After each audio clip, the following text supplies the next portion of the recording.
最近台湾最火的电影《我的少女时代》，就是那些年我们一起追的女孩的女生版。可是我一直想写的是那些年我们这些没人追的女孩啊。我的青春期简直就是一部血泪史，那真是一段漫长又黑暗的日子啊，说的好像我现在已经走出了黑暗似的。初中的时候，坐在我前面的男生数学很好，眼神超屌，特别毒舌，每天我跟他的交流就是互相攻击，互相羞辱。现在回想起来，他就像秘密花园里的金珠媛，傲娇自负，看起来看不起全人类。我喜欢他那种你看不惯我又干不掉我的样子。好吧，说实话，我喜欢他就是因为他长得帅。我的肤浅也不是一天两天了，我从来也没有奢望过他会喜欢我。让我安心的是，他也不会喜欢别人，因为他谁也看不惯啊。初中2年级，班上转来一个女生，从大城市来的，高挑、清纯、气质脱俗，能把一切俗艳的颜色都穿出圣洁的味道。她顺理成章地成为很多男生心中的女神。不幸的是，她成了我的同桌。我很想和当时的老师谈谈，你把一个女神和一个死胖子放在一起，让我每天听她倾诉美女的烦恼，老师啊，你什么心态？14岁之前，我从来没有在乎过穿什么，每天都穿着图案很弱智的 T 恤和土爆了的牛仔裤。而我的同桌，他的衣服款式都跟偶像剧里一模一样。如果那时候把镜头对准我们两个，我上演的是打工妹，而他就是浪漫满屋。请给我配点2泉音乐的音乐，谢谢。我开始在一起打扮来，我让妈妈给我做了很多连衣裙，试图显得好看点儿，至少在我暗恋的男生眼里，我不能是一坨不明物体啊。但还真的是反正他压根儿没看到我的改变。比悲伤更悲伤的是，他只花了10秒钟就喜欢上了他。原来他看不起全人类的原因，是因为还没遇见他。学校辩论队一哥的他，在女生面前简直就是个结巴。有一次，他给女神讲了个笑话，女神当时正感冒，一笑就冒出巨大的鼻涕泡，场面极其尴尬。我内心有点窃喜，这下子男神总该幻灭了吧。他对女神说，你好可爱啊。我擦，14岁的我还不懂得一个人生真谛，只要你长得美，什么都可以原谅。他对她表白了，他给出的回应就是从此再也不理他了，一句话都不跟他讲。他说，对于追他的人，他从来都不搭理，不会吊任何人的胃口，只想让他们彻底死心。我心里多希望他是个绿茶婊，但他不是。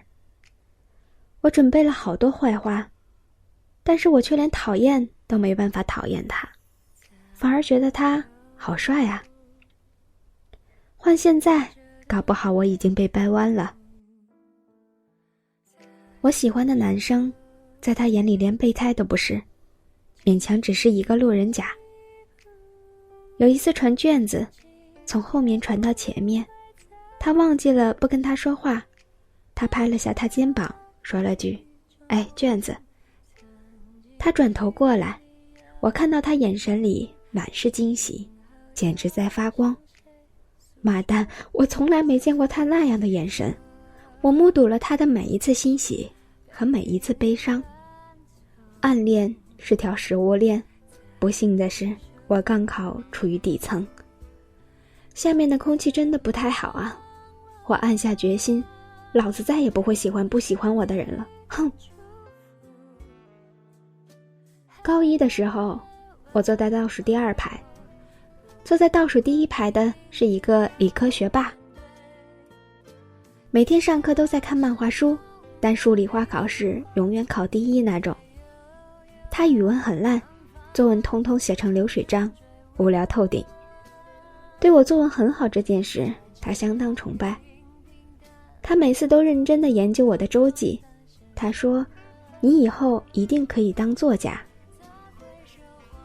有一次，一个同学拿我的名字开玩笑，说我的名字怪怪的。他帮我说话。他说：“我觉得这名字很好听啊。”我的死党们知道这件事，一口咬定他喜欢我。我开始搜集他喜欢我的证据。有一次上课，我和同桌在看故事会，那时候完全把故事会当黄文看啊。看到正刺激的环节，书掉下去了，掉到我课桌后面。老师很生气，问：“谁上课看课外书？谁？”这老师超凶的，特别擅长人身攻击，能一口气骂你1小时。我当时吓尿了，想象了一下自己被虐死的状况，想象了一下请家长，想象了搞不好我妈会扇我一耳光。正在我脑补快到了满清10大酷刑的阶段，他站起来，直接承认是他看的。他被骂了3小时，老师体力真好，他一定是喜欢我的吧。我买了带锁的日记本，我的日记成了他的传记。高2的时候分班了，他念理科，我念文科。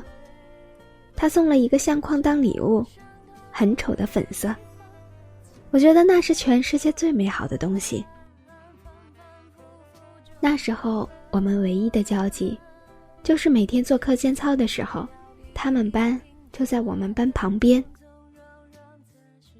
当你喜欢一个人的时候，眼睛是自带 GPS 的，不管有多少人，总能1秒钟找到他。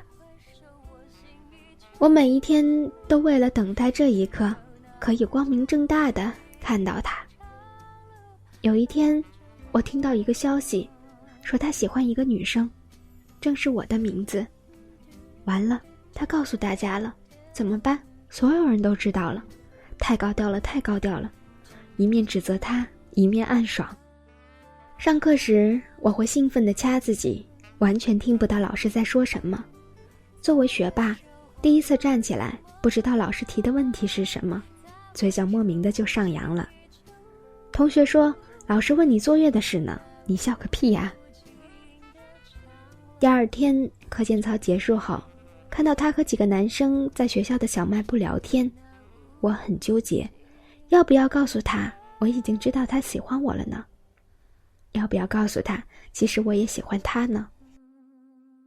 这时几个男生散开，看到他身边站着一个女生，他递给他一盒小熊饼干，女生很自然地接过来，埋头准备拿饼干吃。他的头发垂下来，遮住了脸颊，他很自然地伸手过去，帮他把头发别到耳后。之后我才知道，这个女生是我们的学妹，她跟我有一样的名字，不同的是，她比我漂亮100倍。我鼓起勇气去问她，为什么不喜欢我，却对我那么好？她说，其实我对每个同学都挺好的啊。他确实是个暖男，但有时候喜欢一个人，就会选择性失明。他说，学妹是他的初恋，他们青梅竹马，初中就在一起了。但是学妹父母离婚，搬去另一个城市，2人分开了。他没有为这段感情去努力争取，一直心怀愧疚。他对我格外好一些，是因为我和他的名字一样，他有种弥补的心态。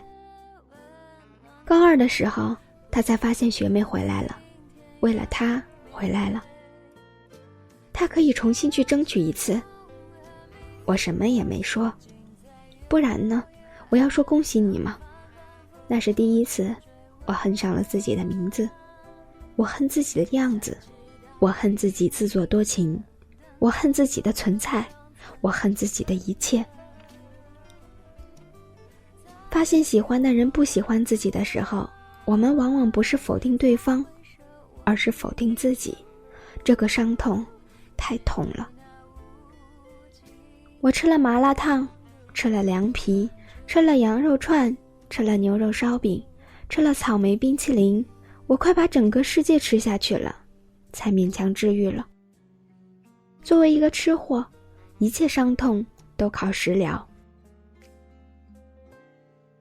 后来我遇到了罗同学，得了审美癌的罗同学。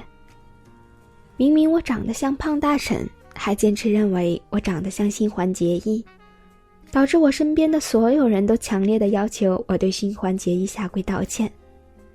我们都结婚10年了，他的审美癌还没治愈。也许现在你喜欢的人只看到你暗淡的一面，但总有一天会有一个人愿意绕着你转一圈，看到你发光的那一面。对于那个男生，我很想怪他，可是学生时代，我们多多少少都做过这种昏庸的事吧。因为喜欢一个人，对所有与他有关的事都格外友善。因为不会爱，所以掌握不了分寸。还好，青春的意思就是输得起。即使受伤，我们也不会失去再次去爱的能力。有部电影的宣传语真的超级经典，爱对了是爱情，爱错了是青春。